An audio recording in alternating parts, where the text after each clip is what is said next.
he knew that he was like, okay, I am not her God. She has to find him. And at that point, she had kind of put Michael in that place. And she finally realized, or I feel that she still felt very unworthy of him and wanted the best for him and felt she could not provide that. And I think she, in her mind, was leaving for the right reasons, and little did she know that it was God pulling her. Because there's a lot of things that she says that you can tell those are things that she has learned along the way. You know, that God's pulling her in that direction, and she needed to feel that she was worth something more than what she's always been used for. I think too, she learned from Michael, who was very sacrificial of his life in her mind, to be taking her on as a wife when he could have had Miriam, whom she thought which would have been a much better choice. And so now here's my opportunity to be sacrificial as well and lay down my feelings for him, you know. And this was her unconditional love, and how she thought, I will lay this down for you, because how she left him was kind of a beautiful, bittersweet way to do it. She didn't just up and go. She set everything up beautiful for him. And he knew in his heart that something was going to happen. He knew, and he still went on. When he was, I think the night before, they were like out by the moon and stuff, and he was like having dialogue with God, like in his mind, and he was like, why are you taking her? Like, he just knew she was saying goodbye, and she had cleaned the house and like cooked for him, and so sad. Gosh, I loved that. Who was the little restaurant owner? The guy who was just at his wit's end. He was going to have to close the doors. Virgil. Didn't you just love him? Yes. Jesus, he said. He was the answer to prayer. Yes. She's like, me? Yes. Yes, that's a very good point. She was the answer to prayer. Mm-hmm. I mean, think about that. Where she came from, Michael Hosea was the answer To everything. To everything. Yes. She was the answer to Yes, she someone's was the prayer. answer. That was, I think that was huge for her. Yes. Huge. For her to go in there, take this thing over, rebuild it, and make it a success. And she had learned so many skills from the little like, family. the family. She could get in there, she could cook, she could do it. I don't think I could do it back in the pioneer days. You know, all that kind of scratch cooking, that's hard. I was even thinking in the book, like, is he gonna come and like get her out of the situation? Like, I was waiting for him to like burst down the doors, but like God completely got her out of, got Cherry out of the situation, got that little girl out of the situation. You know, he rescued her on his own, you know, without anybody, you know, he just orchestrated it, like you said, that guy He did real well. who heard her sing, you know, it was perfect. After all those years of being tortured by him, like, it took nothing but God's presence and, you know, that, how he perfectly orchestrated it for him to just be like, it's just said, he was standing there like, speechless, just done. That is such a good point, because you know, Satan, when we allow him to, our fear and all of that, he has a grip on you, you know. And for the guy to say, we're just going to walk right out of here, because God is certainly more powerful. That's right. And once you relinquish that, If you just know it and you walk in it, then you don't have to be afraid. You know? How Nicole said it. You know? because it was after this point that she had gone to church and then she surrendered. gave her life to the Lord. But then God had other plans. Yes, he didn't he? Even though she felt, okay, this is it. This is my life, and I'm going to give everything that I have to it. Content. You could see that she was. Then who shows up on the horizon? Just get ready to comes back. And it wasn't with his tail between his legs Listen, either. he was came back mad. because his woman told him. That's right. She was like, you go up there and you let her. If you want this to be happy, you better do what I need you to do. His woman told him what to do, and he obeyed to keep peace in his home. You know, and Miriam's was so faithful to Angel, and she knew that she was still there, and she knew what she did and why she did it, and she knew what the reality of that was. She knew that she was not going to marry Michael. She knew that Paul was the man for her, and she knew that Angel was still out there and needed to come home. So Paul shows up, and here he is, and you know, when he first, you know, of course he's angry that he has to go, and it amazes me how when he first gets into town, and sees her, and he sees her hugging the banker, who is such a huge part of her life now. He's like a father figure to her. Right. And immediately is like, exactly what I thought. And she's back here doing her thing, you know, like, and I was just like, oh, I just wanted to like, you just wait till you find out what she's doing, you know? But that's good. So I think all those thoughts which brought him to a point. yes, Yes. yes. He's to the house where she's with the girls. Yeah, he walks in and he thought he was walking into another brothel. Yes. He was like, oh, all these ladies, and then he's like, well, wait a minute, why is it like nice in here? Yeah. Right. Like, And there's a chalkboard on the There's a wall. classroom. What's going on, you know? Yeah. And I thought that was really neat. So obviously, eventually, he sits down with Angel and starts to begin with, okay, this is going on, that's going on. And I know in Angel's mind, she is so happy to hear what she thinks is Michael and Miriam's life. Yeah. And that they're having children and all of these wonderful things, and she blurts out how happy she is for them, and Paul's like, she's my wife. Right. Yes. Which was the instant moment where I think for him and for her, they both realized right there. Sure. Because Paul realized that she left for Michael, Right. not for herself. Yes. And that was, it all just came together right there. Yes. Yes. It seems like both of them softened. Both of their walls came down, you know, toward each other. And he almost almost did. needed to be Yeah. humbled. He was so ready to just pounce and be able to say, like, she hasn't changed, you know? Needed it. He Like, almost I told you. I almost went know. back without going in there. And then he Stubborn. started thinking about what his wife would She knew it was mine. What was the name of the ship she was Yeah. on? Yeah. Exactly. And you Exactly. I know, forgot that. Miriam would have Oh, done yes. that in a heartbeat. She took would have charge. gone. She would have quizzed him. Oh yeah. Oh yeah. She would not have backed down, and he knew it. Yes. You know, he knew that. It's so hard though when your pride is up like that. You don't want to be wrong. You don't want to be wrong. I But mean, there was no, like, way around it. He was so wrong. It was so good. so broken because he came to tears in front of her. And so they journey back home. What was that journey like? Well, I wanted to say that she didn't even want to go home, I don't think, when she first found out.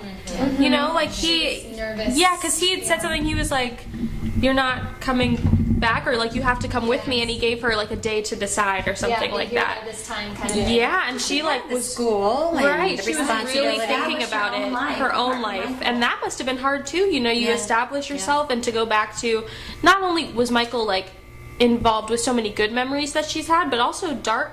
She had had dark times with him, you know, and went through a lot, and to go back to all that and leave this whole new life and the girls these that she people, loved, she that felt loves responsible her for, that she friends. was training and grooming and mentoring. You know, and you feel like, oh my gosh, I just gotta abandon them, and you know. Or how can this continue on without me? You Yes. Right. know, we can get caught That's up in that huge, too. because that's what we as humans get caught up in. Like, nobody can do this job the way I can do it. Right. So I'm gonna have to stick around. I mean, what can I do? And Little didn't do we make that know point to that- her, I think. God will have another person. Yeah. Which was her Place. friend. Her friend stepped up. Which was Yes. perfect. Yeah. And it was I friends. think The it's baker's daughter. daughter. Yes. And it was funny because earlier in the story, when she approached him about wanting to open up this place, Yeah. he said, and the daughter was so excited, he said, "Oh gosh, I've lost her." You know, he knew that he was going to be passionate about that. So many details God is in. So many details. Yeah. That was really good. Okay, so she's on the road with Paul, going home. I can't imagine what's going through her mind been at 3 this years. journey. 3 years. years. Let's not forget. 3 years. And she's reconditioning her mind of 3 years. She has thought that Michael moved on, and that she did all this time, and now she's thinking, oh my God, he's been waiting for me. I wonder if she had that moment of, what did I do? I shouldn't have, I've done it again. Right. I've hurt him again. Right. You know, I wonder if she had that thought. It's been 3 years of him waiting for you to come back. You know, and she's out there living her life, you know, doing a great job and moving thinking, forward. thinking she did the best for him. And Right. thinking, yeah, we're great, you know. And he's watching cried Paul all the and time. Miriam's family grow, and his is not. And he did say to her, like, when she took off the ring, I think it was beginning, took off the ring, and he's like, that doesn't mean that you're not my wife, you know, you'll always be my wife, you know, and he did the right thing, honoring her, you know, that's his wife, 3 years or not, you know. Oh, wow. Yeah. So she arrives. She goes to Miriam and Paul's house first. I love that. But what I thought was really cool when they get there, she gets off the carriage horse prior to them approaching Paul's house, and I felt like she did that for Paul, to give Paul and his wife the opportunity to kind of reunite without him there, without that presence. And then she approaches, you know, and she starts to walk, and of course Mara takes off, you know, to her. She's so excited. Yes, that was good. And then the same thing when they left to go to see Michael, and she said, "Okay, you know, you guys stay here. I need to go the rest by myself." You know, so that I thought was, she really put some thought into it, and she was. What I don't understand is why, as she's approaching Michael, she's shedding I was all just her gonna say that point too. Taking off the clothes. It was very Okay, romantic. please. What do you think that was about? Because there is definitely something. Symbolism. Yes, some symbolism to My that. approach on that is she was finally bearing herself before him, where she was so protected from him, so guarded, She was never stripping it wanted off. him to have any part of who she was. And she was kind of telling him, I am not that anymore. This is me. This is my real name. This is who I am. This is not, you know, and she was, I know it gives me the chills. She was pretty much like, here I am. Take me or leave me, but here I am, finally. And there is something to be said, to be in such a vulnerable position Yes. where you are naked before him like that. And that's how she left him. Yes. She That's left him true. like that. And she came back to him that way. I think, yeah. I was going to say, not only is she taking off her clothes like, this is all me, Yeah. but then she also says, like, there's only one thing that I can give you that not everybody else in this world has of me. Yeah. That's my name. You know, her real name. Right. And the symbolism of her name being Sarah, and ties to the Bible, how Sarah was barren in the Bible. Yes. You know, Yes. she could not give children, and then at the end of the book it says she was able to bear him children when it was physically impossible because of Duke. Stepping back to when she was approaching him, didn't that just give your little heart when she noticed the graying in his temples? I'm like, he's probably suffered quite a bit because of And she me. recognized it. And she recognized it right away. So, how did Michael receive her? As his wife, he was open arms. It's a good thing he didn't say, get out. Yeah. Pick up your gloves. Take back that last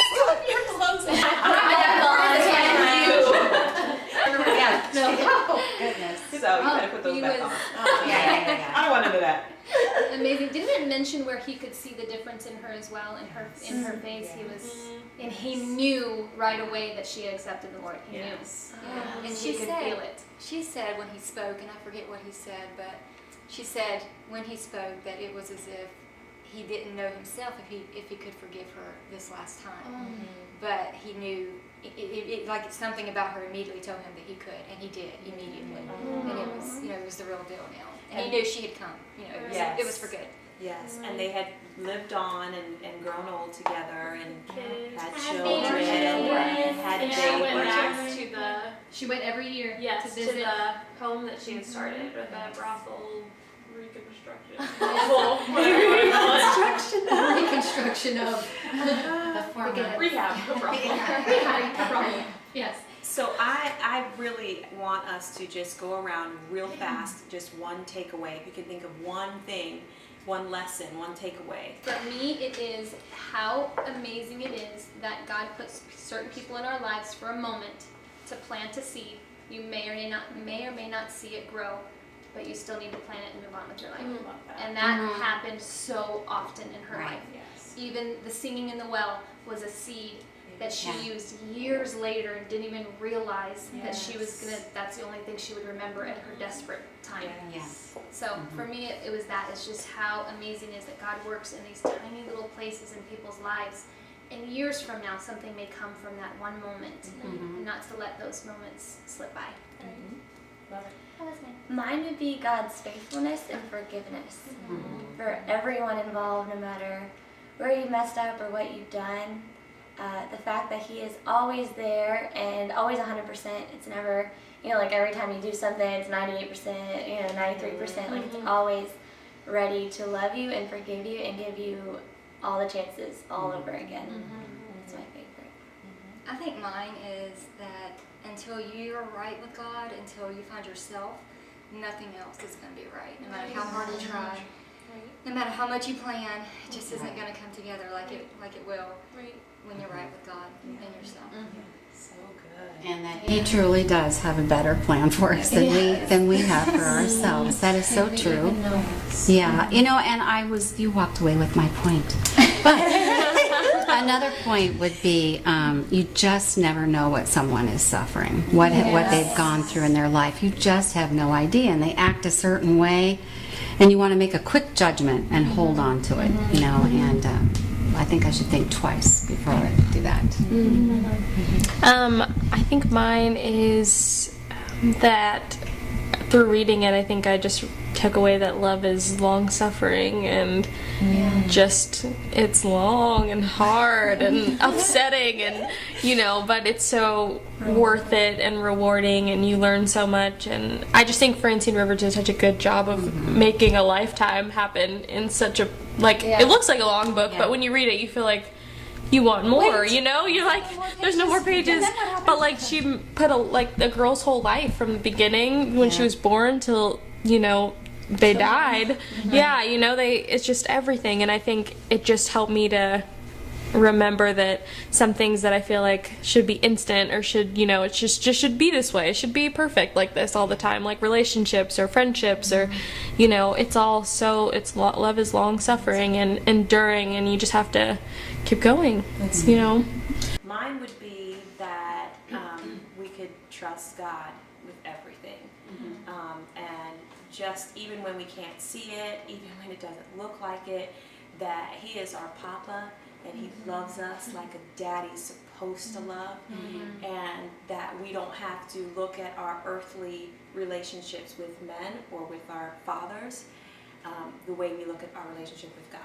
He is a perfect father and a perfect daddy, and loves us so much unconditionally, and chases after us and chases after us and chases after us, and never and never gives up on us. And that to me is just knowing that you can trust Him 100% with everything you are, everything you have, everything you have, and that's what I love about that. So good. Yeah. Well, we can go on and on and on. As you can see, I could just weep. I am so full of joy and so thankful that I have these amazing ladies here with me in my home, and that we got a chance to share this time with you guys. And thank y'all for watching. Thank you so much for tuning in to the Summer of Love series. I couldn't have asked for anything more. This is exactly what I desired for the summer, on amazing people, and God just pulled it all together. So I'm so thankful. Please subscribe to the channel, share this with your friends, and just stay tuned for more. And thank you, ladies. I'm pretty sure that was like in harmony. It's a wrap!